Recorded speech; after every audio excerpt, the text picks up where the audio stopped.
आईची इज्जत खराब करायची नाही, आपली पण इज्जत खराब होऊ द्यायची नाही. मुलं बाळ आहेत तुम्हाला, लग्नच झालं नाही. लग्न का झालं नाही? व्यसन आहे म्हणून. कारण कुठलाही माणूस यांना पोरगी द्यायला येताना यांच्या गावामध्ये विचारपूस करेल, हा पोरगा अमुक अमुकचा तमुक तमुकचा पोरगा कसा आहे, तो तिथे काय सांगेल, हा भाऊ एवढा. बरोबर ना? तुमची पोरगी भले एखाद्या गरीबाला देऊन टाका, पण याला देऊ नका. काहीतरी आहे, आम्हाला तुमचं लग्न करायचं आहे. आलं का लक्षात? कारण ह्या जन्मात तुम्ही जन्म घेतला, ह्या जगात जन्म घेतला ना. मनुष्य प्राणी जन्म घेण्यासाठी 24 लाख योनी फिरलाय आणि मग तुम्हाला मनुष्य प्राणी जन्म भेटला.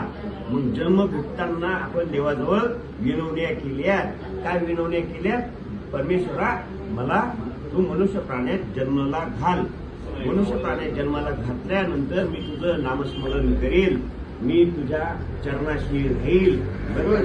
हे आपण सर्व विसरलो, पण आपण नास्तिक मित्रांच्या नांदी लागून आपण नास्तिक झालो. नास्तिक झाल्यानंतर आपण व्यसन करायला सुरुवात केली. मग व्यसन करत असताना आपलं काय काय नुकसान झालं? पहिलं नुकसान, आपल्या बापाची, आपल्या आईची इज्जत गेली. दुसरं पार्ट काय झालं? आपल्या शरीरातलं लिव्हर, किडनी हे खराब झालं. बरोबर? तिसरा पार्ट काय झाला की आपल्या पैशांचं नुकसान झालं. एक दारूची बाटली फुकट भेटत नाही, विकत भेटते. ती पैसे घेऊनच आणावी लागते. बरोबर आहे की नाही? तो पैसा कुठून आला? कष्ट करून आला, दिमागाने कमवला. बरोबर ना? बरोबर आहे की नाही? बरोबर आहे ना? फुकट आला का? नाही. मग त्या पैशाने तुम्ही दारू पिली आणि ती कुठे गेली? उतारी. कुठे गेली? उतारी. त्याचा काही उपयोग झाला का? नाही. उलट त्याच्यापासून पूर्ण नुकसान झालं. मग याच्यामुळे आपल्याला तुम्ही जे व्यसनापासून मुक्त झाल्यानंतर एके दिवशी काहीतरी गडबड केली.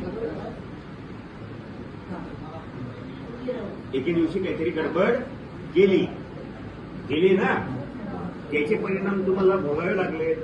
भोगलेत का? काय त्रास झाला? अजून बस, म्हणजे त्रास झाला. आपलं औषध जे आहे ते आयुर्वेदातलं औषध. समोर येऊन असं म्हणजे मी जाता इथं वाचवा डोकंच थांबायचं काय? डोकंच थांबलं म्हणजे आपलं उपचार काय काम करतो की तुम्हाला व्यसनापासून लांब करायचं काम करतो. दुसरं कोण म्हणतो आपण घेतली नाही ना, असं मग आम्ही तुम्हाला सांगतानाच काय सांगतो की दारोड्या मित्रांना बरोबर घेऊन फिरायचं नाही, दारोड्याजवळ बसायचं नाही. माळकऱ्याजवळ बसा ना तुम्ही, माळकऱ्याजवळ बसा, बाहेर निघायचं, घराच्या बाहेरच निघायचं नाही. बरं, मग आता यातलं पार्ट असं आहे की तुमचं पहिल्या महिन्याचा डोस झाला का? पहिला 15 दिवसाचा?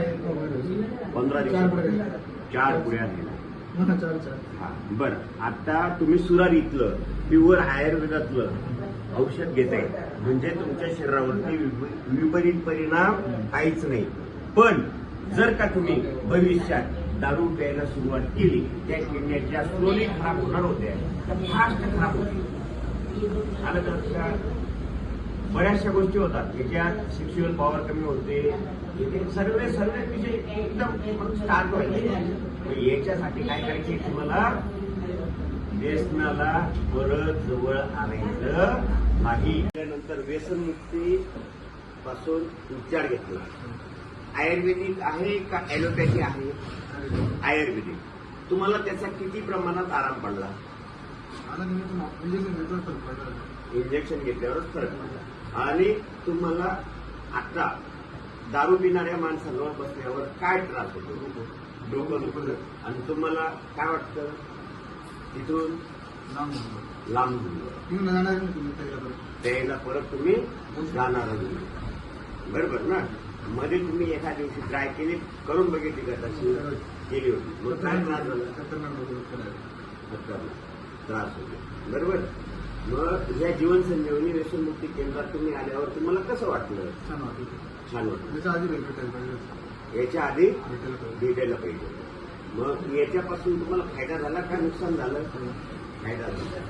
मग अशा पद्धतीने तुम्ही 4 लोकांना ही माहिती तुम्ही लोकांपर्यंत पोच कराल की नाही? हो. समजा. चांगला मार्ग आहे सांगायला काय हरकत नाही. बरं.